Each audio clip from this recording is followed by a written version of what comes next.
Oduu gaddaa. Gaaddisa aartii Oromoo falmaa bilisummaaf walqixxummaa dhala namaa kan ta'e Dooktara Kabajaa Aartist Alii Birraa du'aan addunyaa kanarraa boqotan.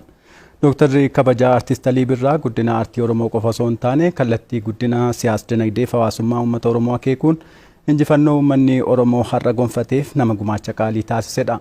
Gumaacha Dooktara Aartist Alii Birraa taasisee dhaloonni bara baraan yaadata. Dooktara Kabajaa Aartist Alii Birraa nama aartiif amanamee uummataaf jiraate waan ta'eef sirboonni isaa Itoophiyaa biratti jaalala sadarkaa idil addunyaatti immoo dinqisiifannaa guddaa argachuu danda'aniiru.